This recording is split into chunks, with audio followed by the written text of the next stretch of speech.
Israel பாலஸ்தீன போர் மீண்டும் உச்சநிலை அடைந்துள்ளது. இது பற்றி உங்கள் பார்வை என்ன? செய்திகளில் தொடர்ச்சியாக குண்டுமழை பெய்து ஒவ்வொரு நாளும் பதட்டமான சூழல் உருவாகியிருக்கு. ஆனால் நான் ஊடகத்தில் கவனித்த ஒரு முக்கியமான விஷயம் என்னென்னா, இஸ்ரேல் பாலஸ்தீன் போரும் கூட பல பேர் சொல்லலை. முக்கால்வாசி ஊடகங்களில் ஹமாஸ் தீவிரவாதிகளுக்கும் இஸ்ரேலுக்கும் சண்டை நடக்குது, ஹமாஸ் தீவிரவாதிகள் இஸ்ரேல் நாட்டை தாக்கிவிட்டார்கள், இப்படி தான் இந்தியாவில் இருக்கக்கூடிய செய்திகள்லாம் அதிகமாக வருது. இது பாலஸ்தீன பிரச்சனை அப்படிங்கிறது இந்தியர்களுக்கு தெரியுது, ஆனால் இந்த ஊடகங்களுக்கு பெரிய அளவு தெரியலையா என்னன்னு தெரியல. பாலஸ்தீன்கிற வார்த்தையை அதிகமாக அவங்க பயன்படுத்துறதை விட ஹமாஸ் ஹமாஸ் ஹமாஸ்ன்னு சொல்லி பயன்படுத்துகிறாங்க. இப்போ ஹமாஸ் போராளிகள் எதற்காக போராடுறாங்க? அவங்க பாலஸ்தீனத்தை மீட்பதற்காக போராடுறாங்க. அப்போ பாலஸ்தீன மக்கள் என்று சொல்லலாம், இல்லை ஹமாஸ் இயக்கத்தவர்கள் பாலஸ்தீனத்தை மீட்க போராடுகிறார்கள் சொல்லலாம். ஆனால் அதை விட்டுட்டு ஹமாஸ் இயக்கத்தவர்கள் இஸ்ரேலை தாக்கி விட்டார்கள்ங்கிறாங்க. அப்போ இது என்ன மாதிரியான ஒரு செய்தியாக படுகிறதுன்னு நமக்கு தெரியல. உண்மையில் இஸ்ரேல் இருந்ததா பாலஸ்தீனம் இருந்ததாங்கிற கேள்வியில் கொண்டு வந்தால் இது விடுது. அப்போ யார் இந்த தீவிரவாதத்தை, இந்த பயங்கரவாதத்தை, ஒரு நாட்டிற்குள் மற்ற நாட்டு மக்களை அடிக்கக்கூடிய ஒரு தன்மையை யார் இங்கே உருவாக்குனாங்கிறது வரலாறு தான் தெரியும். அப்போ அந்த வரலாற்றை நோக்கித்தான் நம் பார்வையை செலுத்த வேண்டும். இப்போ இங்கே நடக்கிற சண்டை, இங்கே என்ன சொன்னீங்க? ஹமாஸ் இயக்கத்தவர்கள் ஹமாஸ் தீவிரவாதிகள் இஸ்ரேலை தாக்கிவிட்டார்கள், இதுதான் செய்தி. என்ன இருந்தாலும் மக்களை தாக்கக்கூடாது, எவ்வளோ பெரிய கொடுமை இது, இஸ்ரேலுக்குள்ள ஏவுகணைகளை விட்டுட்டாங்க, கிட்டத்தட்ட 1000 பேர் செத்துட்டாங்க, 200 பேர் செத்துட்டாங்க, 300 பேர், இதுதான் செய்தியாக வந்து கொண்டிருக்கிறது. இப்போ அதற்கு பதில் தாக்குதலாக இஸ்ரேல் போர் அறிவிச்சிருக்கு, இஸ்ரேல் திரும்ப ஏர் ஸ்ட்ரைக் பண்ணியிருக்கிறாங்க, இத்தனை பில்டிங்கு 100 பில்டிங்கை உடச்சிட்டாங்க அப்படிங்கிற செய்திகள் வந்துக்கிட்டே இருக்குது. அப்போ ஆக மொத்தம் 2 தரப்புலையும் மக்கள் பாதிப்புக்கு உள்ளாகிறாங்கிறத நம்ம உணர முடியுது. ஆனால் இவங்களில் யார் பக்கம் நிற்கிறது, யார் பக்கம் நியாயம்? ஒரு சிலர் பாலஸ்தீன் பக்கம் நியாயம்ங்கிறாங்க, ஒரு சில பேர் அது ஒருபோதும் தீவிரவாதத்தை அனுமதிக்க முடியாது. அதில் அதுவும் மிக முக்கியமாக பாரதிய ஜனதாவை சார்ந்தவர்கள்லாம் ஒருபோதும் தீவிரவாதத்தை நாங்கள் அனுமதிக்க முடியாது, அவங்க ஹமாஸ் தீவிரவாதிகளை அவங்க அழித்தே தீர வேண்டும், இஸ்ரேல் பக்கம் தான் நாங்கள் நிற்கிறோம் அப்படின்னு சொல்லி பாஜக தரப்புலாம் பேசிக்கிட்டு இருக்காங்க. எந்த ஒரு போர்லையும் போர்கள் நடக்கும், அந்த போர்களுடைய இறுதியில் நல்லவன் ஜெயிப்பான் கெட்டவன் ஜெயிப்பான், அது வேற. ஆனால் யார் பக்கம் நியாயம் இருக்கிறதோ அவர்கள் பக்கம் நின்று சண்டையிட்டவர்களுக்கு தான் வரலாறு மரியாதை செலுத்தும். செவ்விந்திய மக்கள் அமெரிக்காவில் அழிக்கப்படும் பொழுது அவர்களுக்காக குரல் கொடுக்கறதுக்கு யாரும் கிடையாது. அந்த செவ்விந்திய மக்கள் தரப்பிலிருந்து பலரும் போராடி இறந்து விட்டார்கள், மடிந்து விட்டார்கள், தோற்று விட்டார்கள். அவர்கள் இப்போ நம்ம நாட்டில் மிக சிறுபான்மையாக போய்விட்டார்கள். ஆனாலும் அந்த வரலாற்றில் கதாநாயகர்கள் யாருன்னா செவ்விந்தியர்கள் தான். ஆஸ்திரேலிய அபார்ஜின்கள் அழிக்கப்பட்டார்கள், அவர்கள் தான் கதாநாயகர்கள்.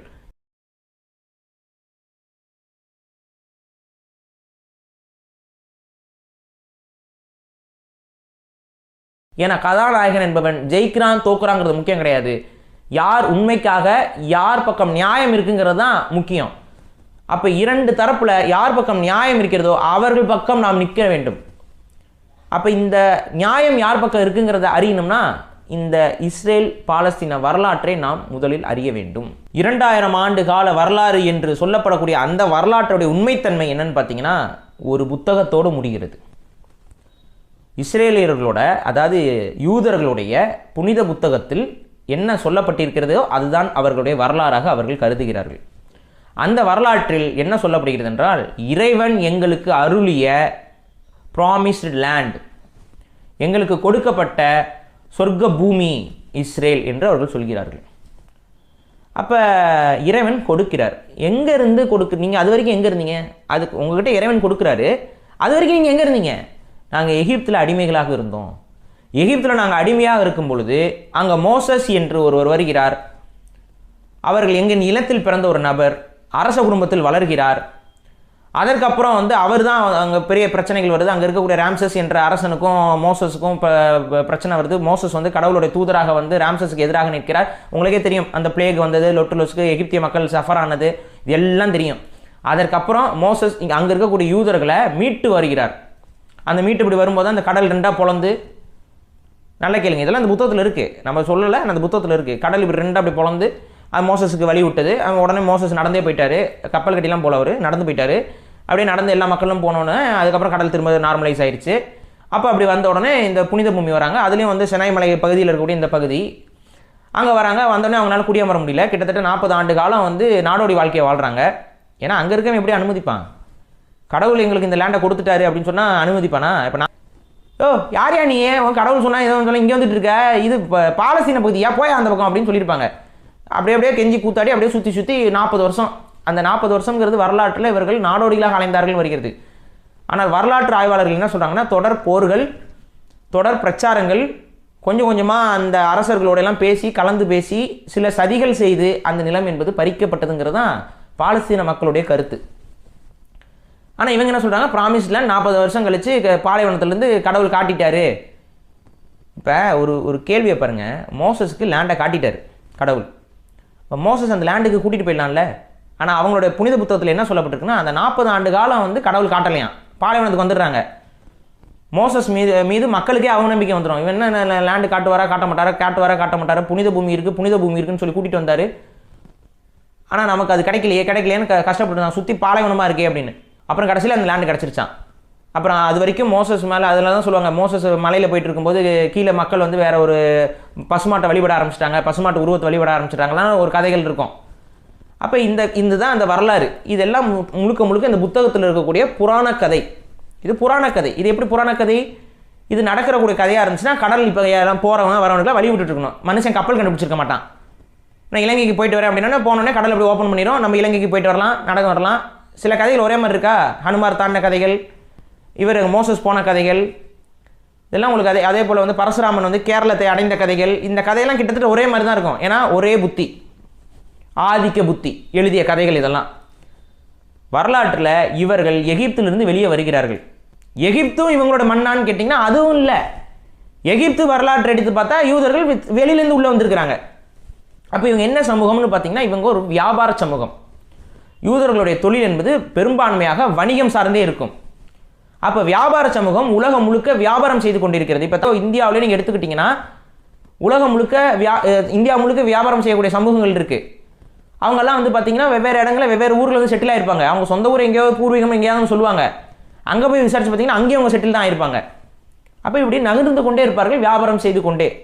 ஆனால் அவ்வாறு வியாபாரம் செய்து கொண்டிருந்த ஒரு சமூகம், யூதர் சமூகம், ஒரு நிலத்தில் போய் உட்காந்துக்கிட்டு அவங்க வாழ்ந்துருக்கிறாங்க அப்படிங்கிற செய்தி இந்த அவங்களோட புத்தகத்தில் இருக்குது. இந்த இதுக்கப்புறம் வந்து பார்த்திங்கன்னா அது பைபிள்லேயும் வரும், குரான்லேயும் வரும். இந்த கதைகள் பொது, எல்லாத்துக்கும் அந்த அபிராமிக் மதங்களுக்கு இந்த கதை என்பது பொது. பழைய ஏற்பாட்டிலே இது இருக்குது. இந்த ஒரு கதை மட்டும்தான் யூதர்கள் பாலஸ்தீனத்தை கோருவதற்கு இருக்கக்கூடிய ஆணித்தனமான சான்று. இந்த ஆணித்தனமான சான்றை வச்சுக்கிட்டு தான் அவங்க இஸ்ரேல் எங்கள் நாடுன்னு சொல்லிட்டு இருக்காங்க. இதை தவிர்த்து அவங்களுக்கு அங்கே ஒரு சான்றும் கிடையாது. இதுதான் உண்மை. இந்த உண்மையை நம்ம ஓப்பனாக பேசித்தான் ஆகணும். வேறு சான்று இருந்தால் காட்டு, ஆர்கியாலஜிக்கல் எவிடன்ஸ் இருந்தால் காட்டு. எங்களோட புனித கோயில் அங்கே இருந்துச்சு, அதை இடிச்சிட்டு தான் இந்த கோயிலெலாம் கட்டியிருக்கிறாங்க. ஜெருசலமில் இருக்கக்கூடிய அந்த புனித இதெல்லாம், அந்த மாஸ்க் இதெல்லாம் வந்து எங்களுடைய புனித கோயில் இடிச்சிட்டு கட்டப்பட்டது. சரி, இயேசுநாதர் இருந்த காலகட்டத்தில் உங்கள் புனித கோயில் இருந்துச்சு? இல்லை. அப்போ அதை யார் பண்ணது? அதுக்கு முன்னாடி அதை இடிச்சிட்டாங்க. உங்கள் புனித கோயில் எப்போ தான் இருந்துச்சு? அதுக்கு என்ன ஆதாரம் இருக்குது? அந்த ஒரு செவுரு, அந்த செவுரு மட்டும் இன்னும் அப்படியே இருக்குது. கவனிங்க, மதில் சோறு அப்படியே இருக்குது. ஆனால் உள்ளே இவங்க கட்டின இதெல்லாம் உடச்சிட்டாங்க. அந்த மதில் சோறு மட்டும் அப்படியே இருக்கான். அந்த மதில் சோறில் போய் இவங்க கும்பிட்டு இருக்காங்க இன்றைக்கி வரைக்கும். ஏன்னா உள்ளே இருக்கிறது மாஸ்க்கு. அந்த மாஸ்கே பழைய மாஸ்க்கு தான், அது ஒன்றும் புதுசாக கட்டின மாஸ்க்லாம் இல்லை. அந்த மாஸ்க்குமே ரொம்ப மிக பழமையான மாஸ்க்கு தான். அப்போ இப்படி தான் அவர்களுடைய வரலாறு இருக்கிறது. அப்போ அந்த ஜெருசலத்தை அவங்க உரிமை கொண்டாடுறாங்க. சரிங்க, அங்கே ஜெருசலத்தில் யூதர்கள் வாழ்ந்தாங்க, உங்களுக்கு தெரியுமா? அவங்க அங்கே இருந்தாங்க, அவங்க ஒரு மைனாரிட்டியாக இருந்தாங்க, அவ்வளோதான். மித்தபடி அவங்க இருந்தாங்க. அதுக்கப்புறம் தான் அரேபியர்கள் வந்து அந்த நிலப்பகுதியெல்லாம் பறிச்சுட்டாங்க. இந்த கருத்து சொல்லப்படுகிறது. இதை நானும் கொஞ்சம் நம்பிக்கிட்டு இருந்தேன். நான் கூட ஒட்டுமொத்த பாலஸ்தீனத்தில் இவர்கள் 10% இருந்தார்கள் என்று நம்பிக்கொண்டிருந்தேன். ஆனால் ஒட்டுமொத்த பாலஸ்தீனத்தில் 10% இல்லையா, அந்த ஜெருசலம்ங்கிற ஒரு ஊரில் 10% இருந்திருக்காங்க. அப்போ ஒட்டுமொத்த பாலஸ்தீன மக்களுடைய சதவீதத்தோடு கம்பேர் பண்ணி பார்த்தா யூத மைனாரிட்டி பாப்புலேஷன் எவ்வளோனா 1% கீழே இருந்திருக்காங்க. அதாவது ஒட்டுமொத்த பாலஸ்தீனத்தில் 1% கீழே இருந்தவர்கள் யூதர்கள். அவர்கள் அந்த ஜெருசலத்தில் மட்டும் கிட்டத்தட்ட 10% இருந்திருக்கிறாங்க, கான்சன்ட்ரேட்டட் பாப்புலேஷனாக. அப்படி இருந்த அந்த ஜெருசலத்தில் இருந்த யூதர்களும் அங்கே வியாபாரம் செய்திருக்கிறார்கள். அவங்க வியாபாரிகள். சரி, யூதர்கள் ஜெருசலத்தில் மட்டும்தான் இருந்தாங்களா? கிடையாது. யூதர்கள் உலகம் முழுக்க இருந்தார்கள். எல்லா ஐரோப்பிய நாடுகளும் இருந்தாங்க. ஜெர்மனியில் இருந்தாங்க, பிரான்ஸில் இருந்தாங்க, இட்டாலியில் இருந்தாங்க, நீங்கள் என்னென்ன ஐரோப்பிய யூகேல இருந்தாங்க, அமெரிக்காவில் இருந்தாங்க. யூதர்கள் முழுக்க முழுக்க பரவி இருந்தார்கள் உலகம் முழுக்க. ஒரு வியப்பான செய்திங்க, இந்தியாவிலும் இருந்தார்கள் யூதர்கள். நிறைய பேருக்கு அது தெரியறதில்ல. இன்றைக்கும் கேரளாவில் இருந்தாங்க பென்னே இஸ்ரேலி கம்யூனிட்டி. நெட்டில் தேடி பாருங்கள், விக்கிபீடியா ஆர்டிகல்ஸ் வரும், போய் படிங்க. அந்த பென்னே இஸ்ரேலி அவர்கள் இன்றளவும் இருக்கிறார்கள் கேரளத்தில்.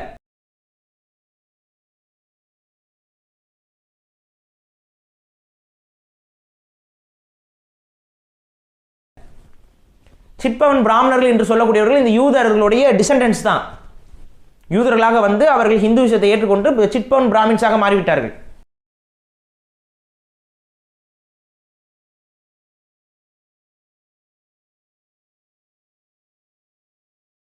அதை மாறாமல் அதே ஜுடாயிசத்தை பின்பற்றி கொண்டிருந்தவர்கள் வந்து இன்னும் பென்னே இஸ்ரேலிகளாக இருக்கிறார்கள், கேரளத்தில் இருக்காங்க.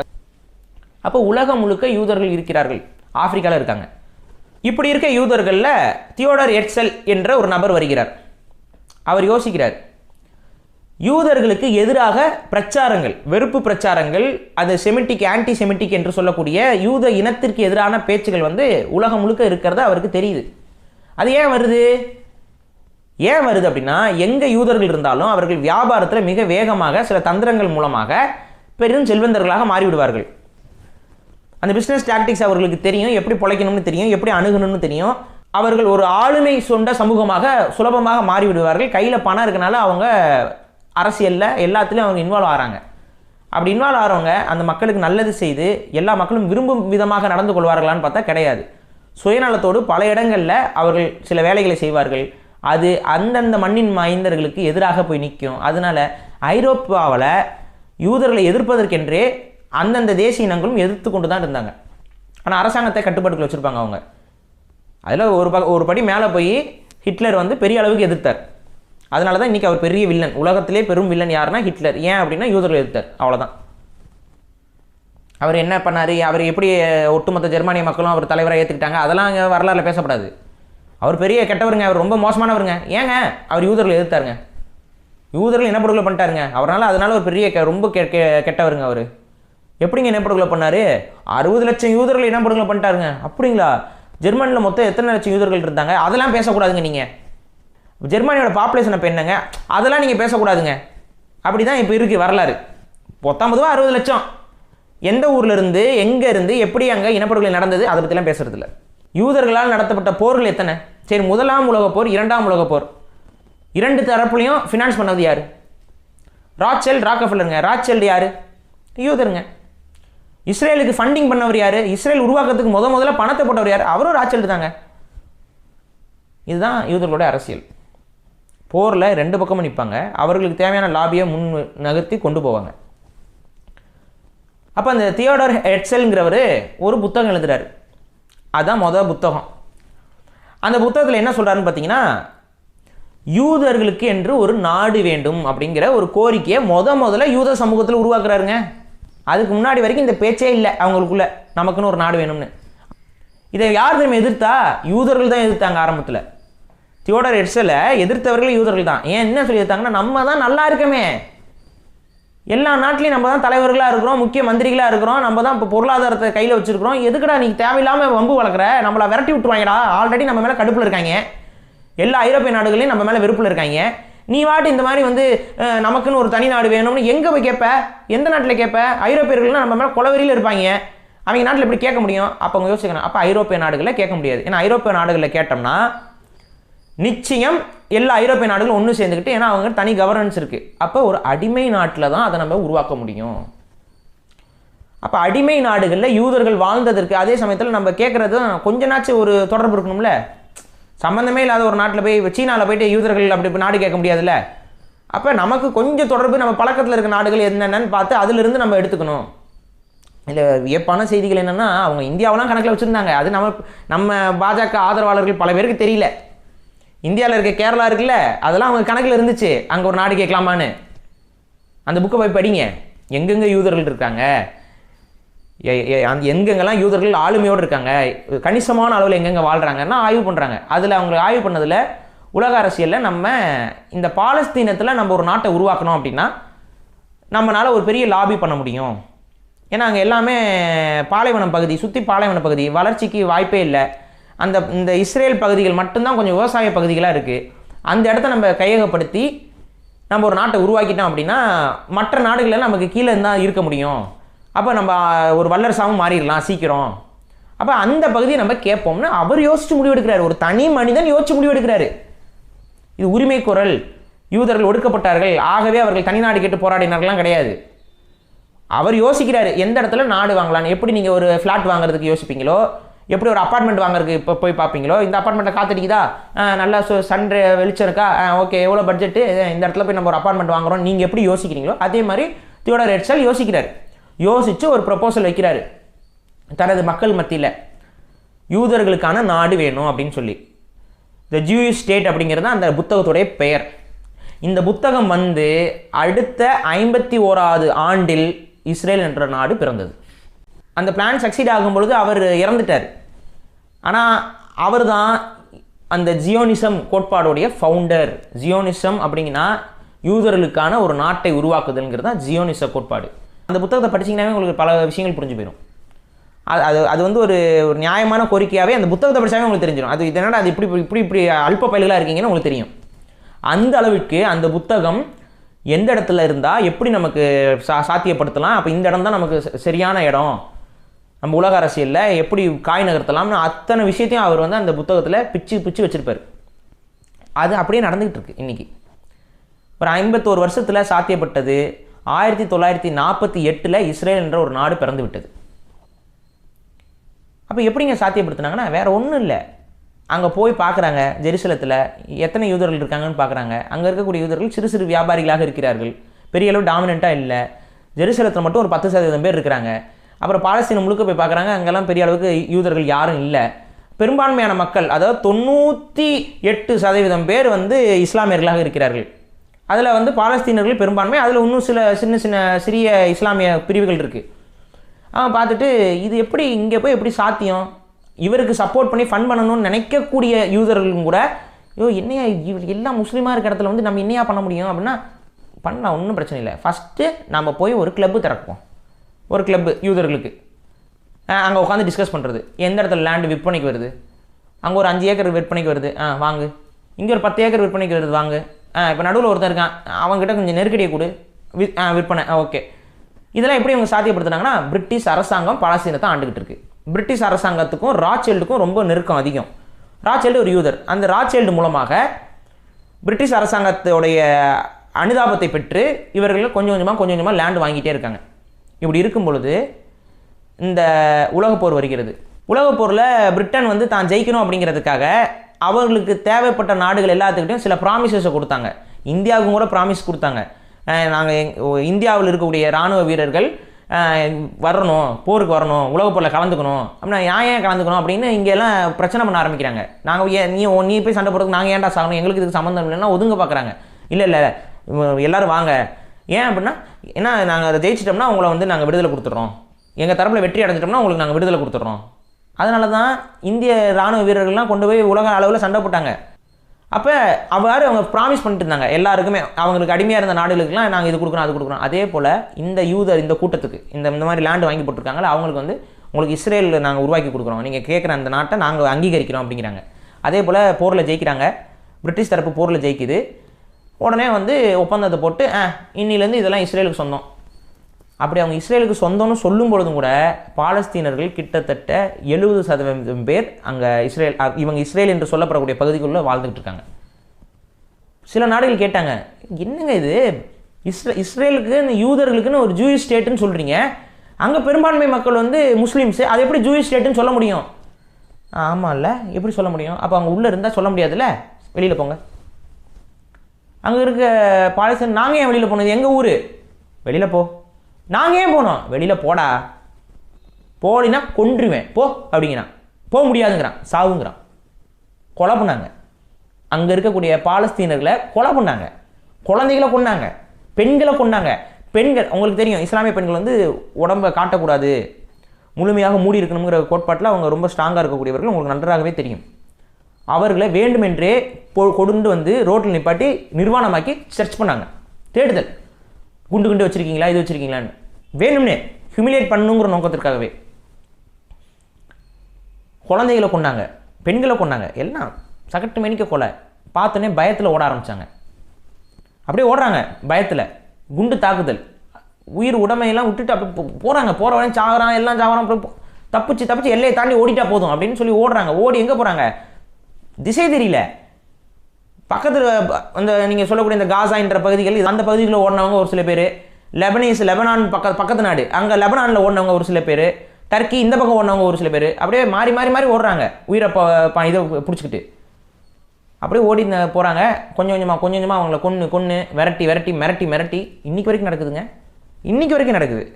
இன்றைக்கி வரைக்கும் அங்கே இருக்கக்கூடிய இஸ்லாமியர்கள் ஒரு சிலரையும் அவங்க விரட்டிக்கிட்டே இருக்கிறாங்க. நான் 2 நாளைக்கு முன்னாடி ஒரு வீடியோ பார்த்தேன். அதில் ஒருத்தர் புலம்புறாரு, எங்கள் அம்மாவோட வீடு இது, எங்கள் அம்மாவை வந்து வலுக்கட்டாயமே விரட்டினாங்க, இது எங்களோட வீடு, பத்திரங்கள்லாம் கட்டுறாரு. அங்கே இருக்க யூதர்கள்லாம் வெளியில் போடான்னு கத்திக்கிட்டு இருக்கானுங்க. அவர் போராட்டம் பண்ணுறாரு. சொந்த வீட்டிலேருந்து சொந்த மண்ணிலேருந்து பாலஸ்தீனர்கள் விரட்டி அடிக்கப்படுகிறார்கள். என்ன காரணம்? ஒரு புத்தகத்தில் கதை இருக்குது. கடல் பொழந்துச்சான், வானம் இருண்டுச்சான், மோசஸ் வந்தாராம், இடி இடிச்சுதான், செய்தி வந்துச்சான், தகவல் வந்துச்சான், 10 கமெண்ட்மெண்ட்ஸ் வந்துச்சான். வந்தனால இஸ்ரேல் வந்து எங்களுக்கு சொந்தம். ஒரு புத்தகத்தில் கதை எழுதி வச்சுட்டு அந்த கதையை வச்சு வரலாறு படைக்கிறாங்க. இந்த புத்தகத்தில் இருக்க கதையை நம்பிக்கிட்டு ஆமாங்க அவங்களுக்கு தாங்க சொந்தம் பாருங்கள், அவங்க இதிலே சொல்லுது. அப்போ இப்படியே வந்து குடியமர்ந்து இஸ்ரேல் என்ற ஒரு நாடு உருவாயிருச்சு. பாலஸ்தீன் சும்மா இருப்பானா? அவன் சண்டை போட ஆரம்பிக்கிறான். ஆனால் அவனுக்கு எங்கேருந்து சப்போர்ட் வரும்? இஸ்லாமிய நாடுகள் தான் சப்போர்ட்டு.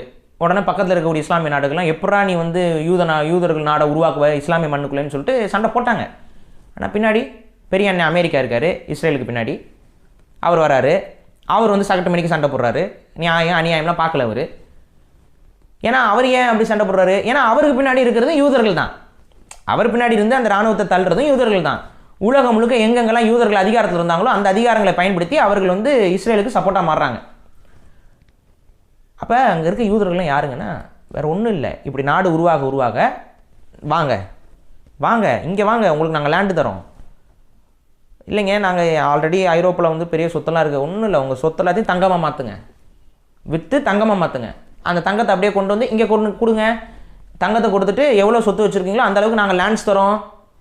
அடுத்த வீட்டு சொத்து, பாலஸ்தீன மக்களுடைய சொத்தை இவங்க பங்கு போடுறது. உன் சொத்தை விற்றுட்டு இங்கே வா, உனக்கு காசு கொடுத்துருவோம், இங்கே காசை கொடுத்துட்டு கவர்மெண்ட்டிட்ட காசை கொடுத்துட்டு லேண்டை வாங்கிக்கோ. இல்லை ஒரு குடும்பம் என்ன தெரியுமா, இந்தியாவிலேருந்துலாம் போனாங்க தெரியுமா?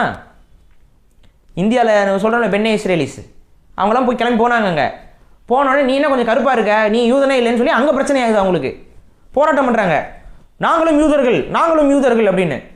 எப்படி வரலாறு காட்டுறாங்க. நான் பாருங்கள், நாங்கள் இன்றைக்கி வரைக்கும் ஹீப்ரு கல்ச்சரை ஃபாலோ பண்ணிகிட்டு இருக்கோம்.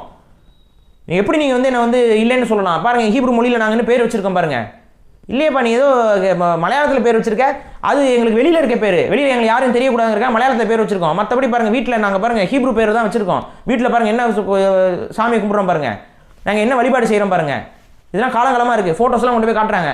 அப்புறம் யோசிக்கிறாங்க, சரி இருக்கலாம், அது என்ன வெப்ப பூமியாக இருக்குது அங்கெல்லாம், அங்கே போய் மேபி கொஞ்சம் மாறி கல்யாணம் பண்ணியிருப்பாங்க, அதனால கொஞ்சம் அந்த நிறம் மாறி கொஞ்சம் இந்தியர்கள் மாதிரி இருக்காங்க, இருக்கலாம் அப்படின்னு சொல்லி அப்புறம் சேர்த்துக்கிறாங்க. அவங்களையும் போராட்டம் பண்ணி சேர்ந்துக்கிட்டாங்க. இதெல்லாம் நடந்த வரலாறு. அப்படி இஸ்ரேல் நாடு உருவாயிருச்சு. உருவானதுலேருந்து அங்கே இருக்கக்கூடிய பாலஸ்தீன மக்களுக்கு துயரம் தான். ஒவ்வொரு நாளும் தாக்குதல். இந்த பக்கம் தரப்புலேருந்து தாக்குதல் நடத்துவாங்க. இப்போ நீங்கள் எப்படி நீங்கள் சொல்லலாம் தாக்குதல் நடத்தக்கூடாதுன்னு? இப்போ கேட்குறீங்க ஹமாஸ் தீவிரவாத இயக்கம்னு. உண்மையான தீவிரவாத இயக்கம் யார்? அப்போ எவன் முதல்ல ஆயுதம் தூக்குனானா அவன் தானே? இவனா முதல்ல ஆயுதம் தூக்குனா? இவன் சாதாரண விவசாயம் சுற்றிக்கிட்டு இருந்தவனுங்க. விவசாயம் பண்ணிக்கிட்டு அங்கே ஆடு மாடு மேய்ச்சிக்கிட்டு அந்த மண்ணில் வாழ்ந்துட்டு இருந்த மக்கள். எவனோ ஒருத்தன் பஞ்சாயத்து பாருங்கள், பிரிட்டிஷ்காரன் பஞ்சாயத்து.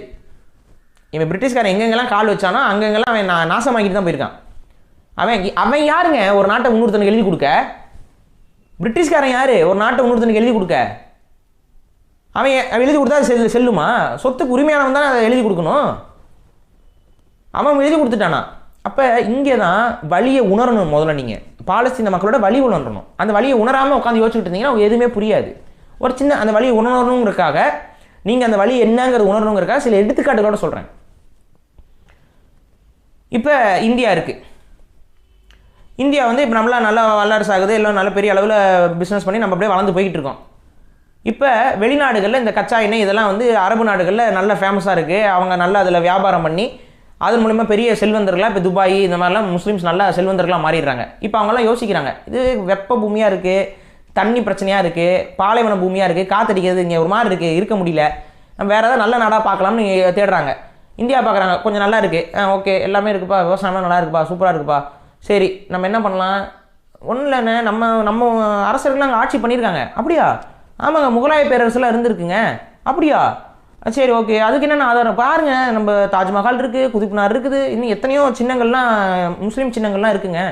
சரி என்ன பண்ணலாம்? ஒன்றும் இல்லை, கம்பெனியாக வாங்க உள்ள. அப்படியா?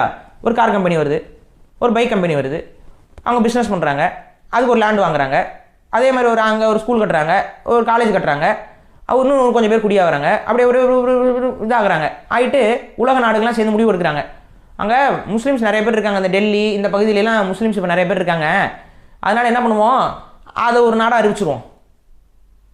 இந்தியா கிட்ட அதையே கேட்கணும், அவங்க தான் லேண்ட் வச்சுருக்காங்கல்ல, சொந்தமாக லேண்ட் வச்சுருக்காங்கல்ல, அவங்களே கேட்கணும். பட்டா வச்சுருக்காங்க பாருங்கள், அவங்களுக்கு வரலாறு இருக்கும் பாருங்கள், முகலாய அரசர்கள் இருந்திருக்காங்க. நம்ம சொல்லுவோம், முகலாயர்களே வெளியிலேருந்து வந்தவங்க எங்களை அடிமைப்படுத்தியா, இருந்தாங்களா இல்லையா? இருந்தாங்க. முஸ்லீம்ஸ் இங்கே இருக்காங்களா இல்லையா? இருக்காங்க. எங்கள் நாடு தான், அது இந்தியாலாம் கிடையாது. இது இந்தியா, எங்களோட மதம் இந்து மதம் அப்படிலாம் கிடையாது. அது வந்து இஸ்லாமிஸ்தான். இஸ்லாமியர்களுக்கான ஒரு நாடு, எல்லா இன இஸ்லாமியர்களுக்கும் இஸ்லாமிஸ்தான் பேர். சரி, அப்போ என்ன பண்ணலாம்? அதெல்லாம் உலக நாடுகள் யூஎன் முடிவு பண்ணுது, இஸ்லாமிஸ்தான் எடுத்துக்கொடு, ஓகேவா இருக்குமா இந்தியர்களுக்கு? அப்போ நம்ம இந்தியர்கள் என்ன பண்ணுவோம், அது எப்படா நீ கொடுக்கலாம் அப்படின்னு சொல்லிட்டு கையில் கிடைக்கிறதெல்லாம் எடுத்துகிட்டு போக மாட்டீங்க? எடுத்துகிட்டு போவீங்கல்ல, சங்கிகளை உங்களுக்கு தான் கேட்குறேன், எடுத்துகிட்டு போக மாட்டியா? போவில்ல? அதுதானடா பாலஸ்தீனத்தில் பண்ணுறான், எதிராக நிற்கிற நீ தான் நியாயத்தின் பக்கம் நிற்கிறதா? ராமாயணம் படிங்க, மகாபாரதம் படிங்க எல்லாம் சொல்கிறீங்க, மகாபாரதத்தில் யார் பக்கம் நிற்கலாம்? கௌரவர்கள் பக்கம் நிற்கலாமா? சொல்லுங்கள், கௌரவ பக்கம் நிற்கலாம். அப்போ உங்களுக்கு இவ்வளோ சொல்லி உங்களுக்குலாம் புத்தி வரல. எங்கேயுமே நியாயம் தர்மம் எந்த பக்கம் இருக்கோ அந்த பக்கம் தான் நிற்கணும். எதிரில் இருக்கேன் முஸ்லீமு அதனால எதிர்ப்பேன், அது முட்டாள்தனம். இப்போ நம்ம தமிழர்களுக்கு வருவோம். பினாங் மாநிலம் மலேசியாவில் அதே வரலாறு. சீனாக்காரன் சொல்கிறான், தமிழர்களுக்கு நாங்கள் ஸ்டேட் தனி நாடு உருவாக்கி தரோம், பினாங்கில் தமிழர்கள் நிறைய பேர் வாழ்கிறீங்க, எடுத்துக்கோங்க சொல்கிறான். அங்கே இருக்க தமிழ் லீடர்கள் என்னமா சொன்னாங்க, நாங்கள் இங்கே வந்தவங்க தான், எங்களுக்கு அந்த நாடெல்லாம் தேவையில்லைன்ட்டாங்க. நாங்கள் இந்த மண்ணின் மைந்தர்கள் இல்லை, நாங்கள் எங்களுக்கு இங்கே ஒரு தனி நாடுனா உருவாக்க வேண்டிய அவசியம் இல்லை. நாங்கள் சிங்கப்பூர் எடுத்துக்கிறோம், ஏன் நீ பினாங்க எடுத்துக்கோ, மலேசியாவுக்கு பவர் இல்லை, வா செஞ்சுக்கலாம், எடுத்துக்கலாம், நீ ஒரு நாடு எடுத்துக்கோ, நான் ஒரு நாடு எடுத்துக்கிறேன். முடியாது, நாங்கள் மலேசியர்களோடய கலந்து வாழ்ந்துடுறோம், நாங்கள் வந்து இங்கே தனி நாடெல்லாம் கேட்கல. இதுதான் அறம். நீங்கள் போனது உங்களுக்கு தப்பு கிடையாது. அதே போல் அங்கே இஸ்ரேல்கள் யூதர்கள் கொஞ்சம் பேர் இருக்கிறாங்க, ஒரு 10% பேர் ஜெருசலேத்தில் இருக்காங்க, அவங்களாம் குறை சொல்லலை. ஆனால் நீ அதுக்கு அடுத்து என்ன பண்ண, அதுதான் தப்பு. இஸ்ரேல் ஒரு நாட்டை அங்கே நான் உருவாக்கணும்னு நினச்சி அங்கே இருக்கக்கூடிய பாலஸ்தீனர்களை அடித்து விரட்டி ஒரு இது உருவாக்கணும் பார்த்தியா, அதுதான் கேடுகட்ட எச்சத்தனம். அந்த எச்சத்தனத்துக்கு ஒருபோதும் தமிழர்கள் துணை நிற்க மாட்டார்கள், நிற்கக்கூடாது. அவ்வாறு நின்றால் அது தர்மத்திற்கு எதிராக நிற்பது. இதில் தோக்குறவன் பாலஸ்தீனம் தான். நான் இன்னைக்கு சொல்கிறேன், பாலஸ்தீன மக்களை முழுசாக கூட கொன்றுவான். ஆனால் அந்த ஹமாஸ் இன மக்கள், அந்த ஹமாஸ் போராளிகள் செத்தாலும் பரவாயில்ல, உண்மைக்காக போராடி சாகட்டும், உண்மையின் பக்கம் நின்று அவர்கள் மக்கள் சாகட்டும். ஆனால் அவங்க உண்மையின் பக்கம் நிற்கிறாங்க, அவங்க ஜெயிப்பாங்க தோப்பாங்க அப்படிலாம் இல்லை, சாக தான் அவங்க முடிவு பண்ணிட்டாங்க. எப்படி நம்மளை அழிக்க தான் போகிறான், எப்படி நம்மளை அழிச்சிடுவான் யூதன், அதுக்கு முன்னாடி நம்ம சண்டை போடுவோம், சண்டை போட்டு சாவும் முடிவு பண்ணி சண்டை போடுறான். நினைக்கிறீங்களா இஸ்ரேலோடைய படைபலத்துக்கு முன்னாடி அந்த ஹமாஸ் மக்கள், அந்த ஹமாஸ் போராளிகள்லாம் வந்து ஒரு பெரிய பொருட்டுன்னு நினைக்கிறீங்களா? பெரிய பொருட்டே கிடையாது. இப்போ தாக்குதல் நடத்துகிறான், இவன் வந்து கீழேருந்து குண்டை தூக்கி போடுறான், லான்ச் பண்ணுறான் ஏவுகணைகளை. சின்ன அது ஏவுகணைனா நீங்கள் இந்த மாதிரி பெரிய மிசைல்ஸ்லாம் இல்லை, அது சாதாரண ஏவுகணை. இப்படி பக்கத்தில் இருந்து ஒரு 10 பில்டிங் 15 பில்டிங் தள்ளி போய் விழுகிற ஏவுகணை, அதை தான் போட்டுட்ருக்கான். அது கொஞ்சம் நாளைக்கு போடுவான். இவன் விமானத்தில் வந்து குண்டை போட்டுட்டு போயிட்டுருக்கான், ஆளில்லா விமானத்தை வந்து போடுறான். பேங்க்லாம் உடச்சிட்டான், இஸ்லாமிக் பேங்க்லாம் அங்கே இருக்குது, இன்டர்நேஷ்னல் இஸ்லாமிக் பேங்க்கு, அந்த காசாவில் இருந்த இன்டர்நேஷ்னல் இஸ்லாமிக் வங்கிலாம் உடச்சி தூள் மட்டும். எத்தனை பேர் சாங்க? ஒரு வங்கியில் பெரிய வங்கி, ஒரு 5-6 மாடி கட்டடம் போலது, அதெல்லாம் உடஞ்சி கிடக்குது சர்வசாதாரணமாக. கட்டடது ஒரு ஃப்ளோருக்கு 2 பேர்னு கணக்கு வச்சிங்கன்னா கூட எத்தனை பேர் சாவறான்னு பாருங்கள். கிட்டத்தட்ட ஆயிரக்கணக்கான பேர் இறந்துட்டாங்க. இந்த போராட்டத்தோட கணக்கில் நீங்கள் எடுத்து பார்த்தீங்கன்னா இப்போ லட்சக்கணக்கான மக்கள் இறந்தாச்சு. இருந்தாலும் அவர்களுடைய தாய்மன்றாது எங்கே போவான்? எவனோ ஒருத்தன் வியாபாரி வந்து லேண்டை வாங்கிட்டு நீலாம் வெளியேறுனா அவன் எப்படி வெளியேறுவான்? அவன் போராடுறான், சாவறான், போராடிக்கிட்டே சாவறான். அவ்வளோதான் விஷயம். உன்னால் நீ வந்து அவனுக்கு துணை நிற்க முடியலனாலும் அவனை கேவலப்படுத்தி பேசாத, அவங்கள தீவிரவாதிகள்னு பேசாத. அவங்க போராளிகள், அவங்க நாட்டுக்காக அவங்க போராடுறாங்க. பாலஸ்தீனம் ஒரு நாட்டை மேப்லேயே காண இன்னைக்கு. எங்கே போச்சு பாலஸ்தீனம்? சொல்லு, நீ சொல்லு, நான் தெரிஞ்சுக்கிறேன். பாலஸ்தீனம் இருந்தது, ஒரு 50 வருஷத்துக்கு முன்னாடி பாலஸ்தீனம் இருந்துச்சு. இப்போ எங்கே பாலஸ்தீனம்? நீயே சொல்லி தெரிஞ்சுக்கிறேன். அங்கே இஸ்ரேல் மட்டும்தான் இருக்குது. இதை விட ஒரு அயோக்கியத்தனம் உலகத்தில் ஏதாவது இருக்குமா? யூதர்களே இல்லாத ஒரு பகுதியில் யூதர்களை கொண்டு வந்து வலுக்கட்டாயமாக குடியமர்த்தி ஒரு நாட்டை உருவாக்குறதுனா வந்து ஏற்றுக்கொள்ளக்கூடிய விஷயமா? அந்த வழியை நீ உனக்கு யோசிச்சுப்பாரு. அந்த மக்கள் அந்த மண்ணின் பூர்வீக குடி மக்களாக இருக்கிறார்கள், அங்கே ஒரு பெரும்பான்மை சமூகமாக இருக்கிறார்கள், அவர்களுக்கான நாடு அது அப்படின்னா அதை கோருவதற்கு முழு உரிமை அவங்களுக்கு இருக்குது. அவர்கள் பக்கம் நம்ம நிற்போம்.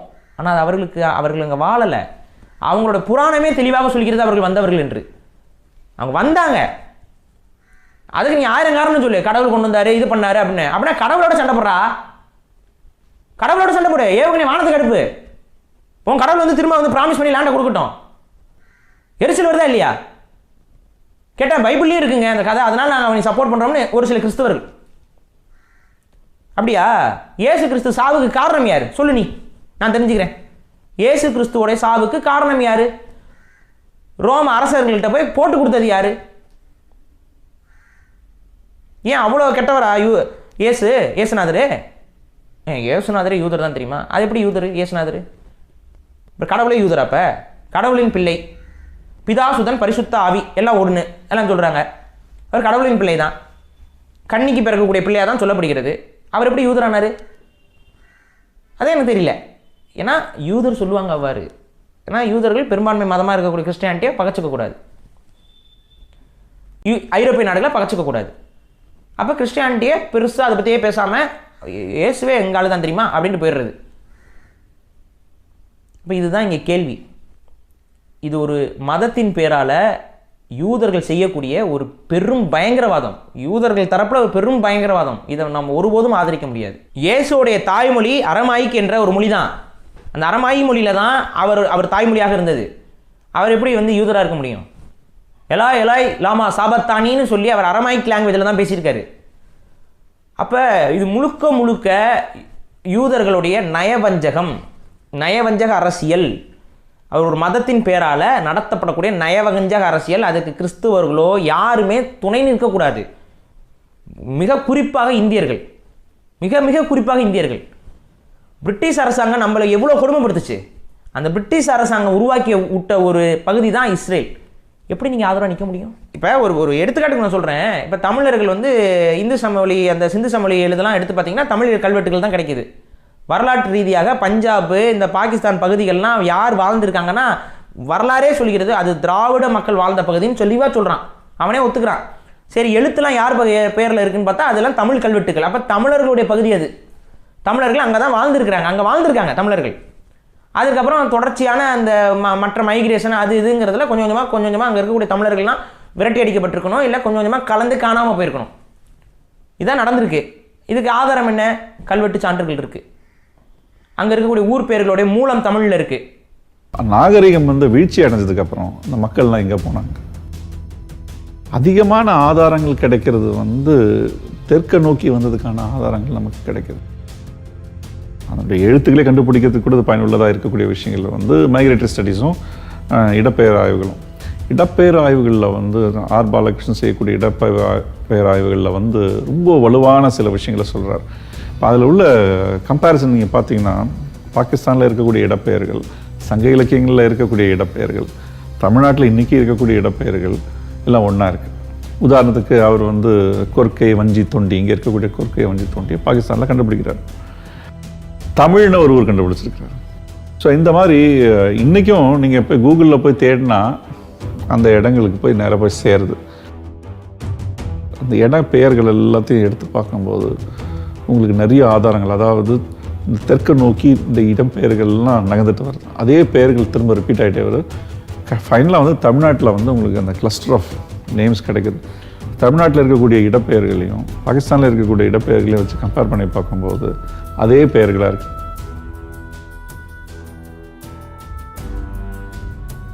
அது ரொம்ப குறிப்பாக நீங்கள் பாகிஸ்தான், ஆப்கானிஸ்தான், பலூச்சிஸ்தான் ஏரியாவில் வந்து இருக்கக்கூடிய பிராஹுயி லாங்குவேஜ் வந்து திராவிட மொழின்னு இன்றைக்கும் பேசிக்கிட்டு இருக்கிற ஒரு மொழியாக நம்ம பார்க்க முடியுது.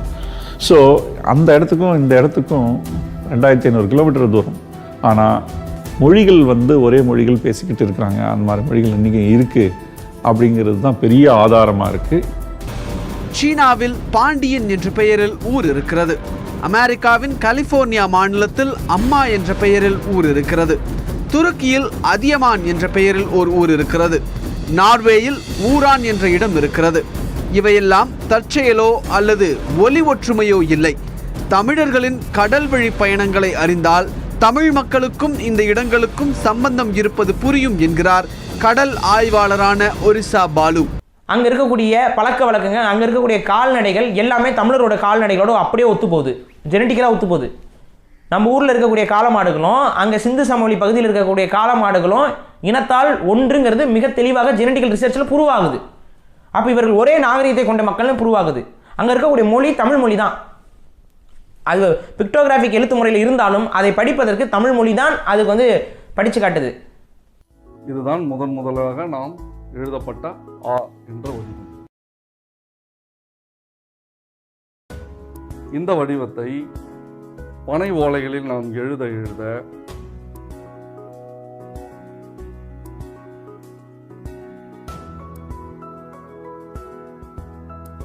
இவ்வாறு திரிவடைகிறது.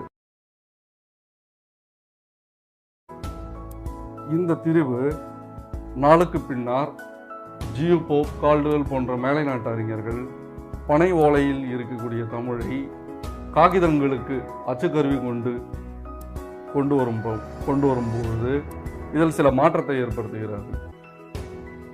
இது போன்ற ஒரு சுழியை அமைத்து நன்றாக வளைத்து நேர்கோடாக செய்து இது போன்ற ஒரு நிலைக்கு கொண்டு வந்து வைத்து விடுகிறார்கள். இப்பொழுது நம்மளுடைய கேள்வி இந்த இடத்திலே மீண்டும் எங்கே எழுகிறது என்றால், இந்த வடிவத்தை இவர்கள் கொண்டிருந்ததற்கு ஒரு காரணம் இருக்கும் என்று தேடச் சென்றோம். நமக்கு இந்த வடிவம் கிடைத்திருக்கிறது. இந்த வடிவம் கிடைத்ததற்கு என்ன காரணம்? இப்பொழுது நம்முடைய தேடல் மீண்டும் இந்த இடத்திலே துவங்குகிறது. இந்த வடிவத்தை இந்த ஆ என்ற ஒலிக்கு வைத்ததற்கு என்ன காரணம், என்ன பொருள் இருந்திருக்க வேண்டும் என்பதை நாம் இப்பொழுது பதிவு செய்ய போகிறோம். இப்போ இந்த இடத்துல இந்த மனிதனுடைய உருவப்படத்தை நீங்க மறைத்து விட்டு இந்த ஆ என்ற ஒலி பயணப்பட்ட திசை, இந்த காற்று பயணப்பட்ட திசையை மட்டும் நம்ம இந்த இடத்துல எடுத்துப்போம். இப்போ உந்தியிலிருந்து காற்று புறப்படுகிறது. அது இந்த 3 இடத்துல வந்துருச்சு. தலையினும் மிடற்றினும் நெஞ்சினும் நிலை கொண்ட காற்று மிடற்றிலிருந்து உயிரெழுத்தாக வெளிப்பட போகிறது. அது பல்வரிசையை தாண்டி வெளிப்பட்டால் ஆ என்ற எழுத்து இவ்வாறாக பிறந்திருக்கிறது. எல்லாமே ஆய்வில் இருக்கு. இப்போ உடனே பாகிஸ்தானும் பஞ்சாப் எனக்கு சொந்தம்னு சொன்னால் சீக்கியனும் முஸ்லீமும் ஒத்துக்கோனா? சரி, சீக்கியர் வரலாறு என்ன சொல்லுது? சீக்கியர்கள் மிக தெளிவாக ரோம் மற்றும் கிரேக்க பகுதியிலிருந்து வந்த மக்கள் அவங்களே சொல்கிறாங்க. அவங்களோட இனம் என்பது கிரேக்க மற்றும் ரோம இன மக்களோட தான் தொடர்பு அதிகம் அவங்களுக்கு. எப்போங்க நீங்கள் வந்தீங்கன்னா அலெக்சாண்டர் காலகட்டத்திலேருந்து படையெடுக்க ஆரம்பித்தாங்கல்ல, அந்த காலகட்டத்தில் கொஞ்சம் கொஞ்சமாக நாங்கள் கலந்து வந்தோம். அப்படி வந்து இங்கே இருக்கக்கூடிய மக்களோட கலந்து உருவானதுக்கு தான் எங்கள் இனம். என்ன சொல்லுது? ஜெனட்டிக் எவிடன்ஸ் சொல்லுது.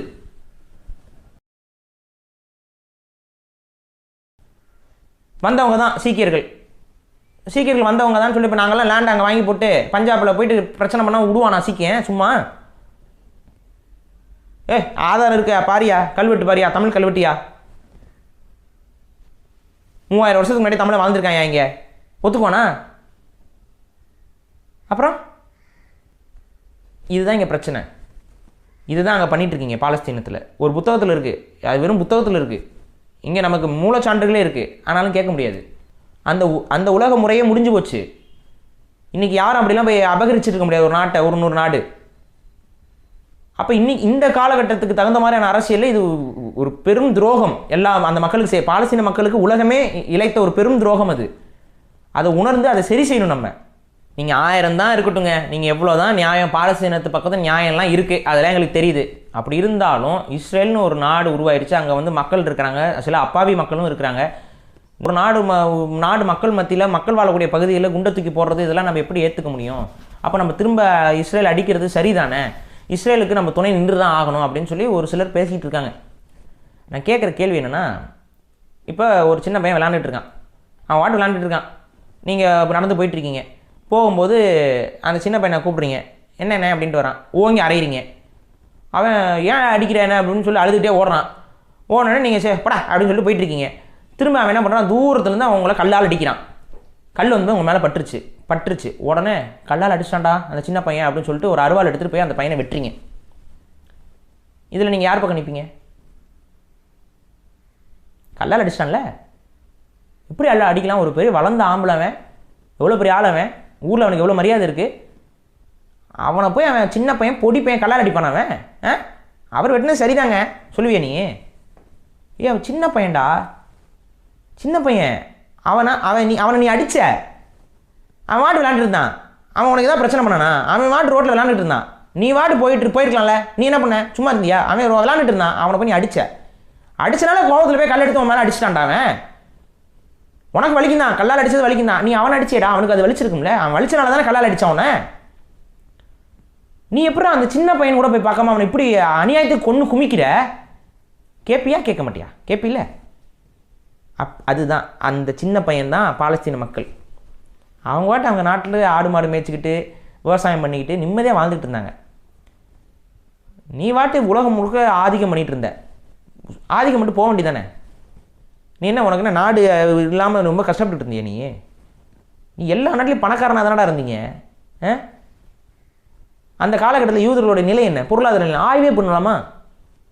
வெளிப்படையா வா, இந்த பக்கம் யூதருக்கு சப்போர்ட்டாக இருக்குங்களாம் வாங்க.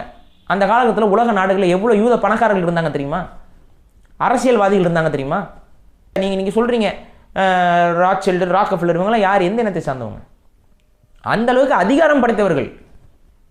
அவன் எங்கே இருந்தாலும் சிறப்பாக, இன்றைக்கி வரைக்கும் அவன் எங்கே இருந்தாலும் சிறப்பாக தானே வாழ்ந்துகிட்டு இருக்கான். அவனுக்கு என்ன பிரச்சனை? வீம்புக்குனே நமக்கு ஒரு நாடு வேணும்னு முடிவு பண்ணி, அதுவும் அரபு நாடுகள் பகுதியில் ஒரு நாடு வேணும்னு முடிவு பண்ணி இவனாக போய் வம்பு இழுத்து, அது எப்படி அந்த சின்ன பையனை வம்பு இழுத்து அடிக்கிறதோ அதுக்கு நிகர் தான் இந்த சம்பவம். இதை தான் நம்ம மக்கள் உள்வாங்கிக்கணும். பாலஸ்தீனர்கள் ரிட்டாலியேட் பண்ணி தான் தீருவாங்க. அது அவங்க மண், அவங்க எப்படி விட்டுட்டு போவாங்க? கண்டிப்பாக சண்டை போட்டு தான் தீருவாங்க. ஆனால் நம்ம உலக மக்கள் என்ன பண்ணியிருக்கணும்? யார் பக்கம் நியாயமோ அவங்க பக்கம் நின்று குரல் கொடுத்துருக்கணும். கொடுத்தோமா? நேரு ஆரம்பத்தை சொன்னார், பாலஸ்தீன மக்களுக்கு பக்கம் துணை நிற்போம் அப்படின்னு. அது ஒரு 2 வருஷத்தில் மாறிக்கிட்டார். ஏன்? மொசாத் உளவு பிரிவு யாரெல்லாம் இஸ்ரேலை எதிர்த்தாங்களோ அவங்களெல்லாம் வீடு பூந்து கொண்டான். உலக நாட்டில் யாரெல்லாம் எதிர்த்து குரல் கொடுத்த லீடர்ஸோ எல்லாரும் தேடி தேடி கொண்டான். அப்படி தான் பண்ணான். குரல் கொடுத்துருவியா நீ? அப்போ எல்லா மக்களும் அவேர்னஸோடு அன்றைக்கி நசுக்கியிருக்க வேண்டாம் இவங்கள. இப்போ ஒரு ஊரில் ஒரு கொலைகாரன் இருக்கேன், அவன் பார்க்குறவனெல்லாம் கொலை பண்ணிகிட்டு இருக்கேன், என்ன பண்ணுவீங்க?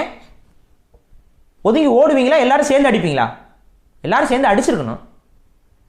தவற விட்டீங்க. இன்றைக்கி அது வளர்ந்து நிற்கிது. இன்றைக்கி நான் சொல்கிறேன், அவன் பாலஸ்தீனத்தை அழிச்சிருவான். பாலஸ்தீனத்தை அழிச்சதுக்கப்புறம் லெபனானை அழிப்பான். லெபனானை அழிச்சதுக்கப்புறம் ஈரானை அழிப்பான். ஈரானை அழிச்சதுக்கப்புறம் எஜிப்தை அழிப்பான். எஜிப்தை அழிச்சதுக்கப்புறம் சிரியாவை அழிப்பான். சிரியாவை அழிச்சதுக்கப்புறம் அங்கே ஒவ்வொரு இஸ்லாமிய நாடுகளும் அழிச்சிக்கிட்டே வருவான். நீங்கள் எழுதி வைத்துக்கொள்ளுங்கள், இது நடக்கும். இதை தான் சொல்கிறாங்க இஸ்ரேல் நாடு ஒரு கேன்சர்னு. ஒட்டுமொத்த அரபு நாடுகளுக்கும் இஸ்ரேல் நாடு ஒரு கேன்சர் போலது. எப்படி ஒரு கேன்சர் ஒருத்தன் உடம்புல வந்துச்சுன்னா எங்கேயாவது ஒரு பக்கம் புற்றுநோய் வந்தாலும் ஒரு மனிதன் இறந்து விடுவான். அதுபோல தான் இது ஒரு புற்றுநோய் போலது. இது நிச்சயம் அரபு மக்கள் எல்லாரையும் அழிக்காமல் இது ஓய போகிறதில்ல. இஸ்ரேல் அவ்வாறு தான் செய்து கொண்டிருக்கிறது. இப்போ இது அடுத்து என்னென்ன நிகழ்வுகள் நடக்க போகுதுன்னு பார்த்தீங்கன்னா, இப்போ இஸ்ரேல் பாலஸ்தீன மக்களை, ஹமாஸ் போராளிகளை அழிக்க தொடங்கிவிட்டது. ஹமாஸ் போராளிகளுடைய அடிப்படை நோக்கம் என்பது பாலஸ்தீனத்தை மீட்பது. அதுக்காக தான் போராடுறாங்க. அவங்கள முழுசாக அழிக்கணும்னு இறங்கிட்டாங்க. இதை ஒரு சாக்காக பயன்படுத்துகிறாங்க, அவ்வளோதான். இந்த தாக்குதலை ஒரு சாக்காக பயன்படுத்தி அங்கே காசாக்குள்ளே ஏர்ஸ்ட்ரைக்ஸ், தீவிரவாதிகளை கொள்வது இவங்க நோக்கம் இல்லை. நல்லா புரிஞ்சுக்கோங்க. ஏர்ஸ்ட்ரைக் அடிக்கிறாங்கன்னாவே புரிஞ்சுக்கோங்க, தீவிரவாதத்தை காரணம் காட்டி மக்களை கொலை செய்கிறார்கள்னு. விமானத்தில் தாக்குறது யாருன்னு நீங்களே புரிஞ்சுக்கோங்க. இவங்க நினச்சா, இஸ்ரேல் நினச்சா படைகளை உள்ளே அனுப்பி ஆளுகளை குறி வச்சு சுடலாம். தீவிரவாதிகள் யாரெல்லாம் ஆயுதம் வச்சுருக்காங்களோ அவங்களெல்லாம் குறி வச்சு சுடலாம், நேரடியாக தாக்குதல் ஈடுபடலாம். ஆனால் ஏன் அதை செய்யாமல் ஒட்டு மொத்தமாக கொத்து குண்டுகளை போட்டு சாவடிக்கிறாங்கன்னா புரிந்து கொள்ளுங்கள், அவர்களோட நோக்கம் தீவிரவாதிகளை மட்டும் ஒழிப்பதல்ல, ஒட்டுமொத்த பாலஸ்தீனர்களையும் ஒழிப்பது. ஏன்னா பாலஸ்தீனர்கள் இருக்கும் வரை போராளிகள் இருந்து கொண்டே இருப்பார்கள்ங்கிறது அவங்களுக்கு நல்லா தெரியுது. ஹமாஸ் போராளிகளுக்கு ஆதரவாக ஹெஸ்புல்லா அமைப்பு லெபனீஸ் பகுதியில் இருக்கக்கூடிய அந்த ஒரு போராளி கூட்டம் அவர்கள் நாங்கள் ஆதரவாக களம் காணுவோம் அப்படின்னு சொல்லிட்டாங்க. அந்த ஹஸ்புல்லா அமைப்பு களம் காணுவோம்னு சொன்ன அடுத்த நொடி அதுக்கு பின்னாடி ஹஸ்புல்லா அமைப்புக்கு ஃபண்ட் பண்ணுறது எல்லாமே ஈரான் கவர்மெண்ட் தான். ஸோ ஈரான் இதுக்கு பின்னாடி இருக்குது அப்படின்னோடனே அமெரிக்கா இஸ்ரேலுக்கு ஆதரவாக போர்க்கப்பல்களை அனுப்புது. இப்போ இது என்ன ஆகும்னு பார்த்தீங்கன்னா, ஈரானும் இந்த போரில் வலுக்கட்டாயமாக இழுக்கப்படும். ஈரான் கலந்துக்கும் கண்டிப்பாக. ஸோ ஈரான் ஒன்ஸ் கலந்துக்குச்சு அப்படின்னா ஈரானுக்கு ஆதரவாக மற்ற சில அரபு நாடுகள் உள்ளே இறங்க வாய்ப்புகள் அதிகம். சிரியா இறங்கலாம், இந்த மாதிரி சில அரபு நாடுகள்லாம் ஒன்றா உள்ளே இறங்கலாம். அப்படி ஒன்ஸ் இறங்க ஆரம்பிச்சிருச்சு அப்படின்னா இது உலகப் போரை தோற்றுவிக்கலாம். இதில் அதுக்கப்புறம் சீனா, ரஷ்யாலாம் தலையிட வேண்டி வரும். அமெரிக்கா தலையிட ஆரம்பிச்சிருச்சு. அமெரிக்கா தலையிடும் பொழுது கண்டிப்பாக சீனா, ரஷ்யா தலையிட ஆரம்பிப்பாங்க. இப்போ வரைக்கும் ரஷ்யா பெருசாக அதில் இன்ட்ரெஸ்ட் காட்டலை. ஆனால் இது ஒரு லெவலுக்கு மேலே போகும்போது மித்த நாடுகள்லாம் சேர்ந்து உள்ளே வரும்பொழுது அரபு நாடுகள் எல்லாம் ஒரு பக்கம், அந்த அரபு நாடுகள் சப்போர்ட் செய்யக்கூடிய நாடுகள் என்று இணைய வாய்ப்பு இருக்கிறது. இந்த இடத்துல இஸ்ரேலுக்கு வாண்டடாக போய் இந்தியா ஆதரவை தெரிவித்திருக்கிறது. இது தர்மத்தின் பக்கம் இந்தியா நிற்கவில்லை. இந்த போரில் தர்மத்தின் பக்கம் நிற்கணும்னு சொல்லி புராணங்கள் எழுதி கொண்டிருந்த இந்த இந்தியா இன்னைக்கு தர்மத்திற்கு எதிரான ஒரு போரில் கலந்து கொள்கிறது, அந்த போருக்கு ஆதரவாக நிற்கிறது. இது ஒரு அதர்மம், இது அதர்மமான ஒரு போர். அதர்மத்திற்கு துணை போனால் அதற்கான அவமானத்தை நாம் சம்பாதிக்க வேண்டிய காலம் வரும். ஏன்னா வரலாறில் யார் பக்கம் நியாயம் இருக்கிறதோ அவர்களே வரலாற்றில் பதிவு செய்யப்படுவார்கள் ஹீரோக்களாக. நியாயம் அவங்க பக்கம் இல்லைன்னா நீங்கள் வில்லனாக தான் இருப்பீங்க. இந்தியா வில்லனாக இருக்கக்கூடாதுங்கிறத நம்ம இங்கே பதிவு பண்ணுறோம். பாதிக்கப்படக்கூடியவர்கள் அங்கே பாலஸ்தீனர்களே, பெரும்பான்மையாக பாதிக்கப்பட்டவர்கள் பாலஸ்தீனர்களே. அவர்கள் பக்கம்தான் நியாயம் இருக்குது. தமிழர்கள் பாலஸ்தீனர்கள் பக்கம்தான் நிற்போம்.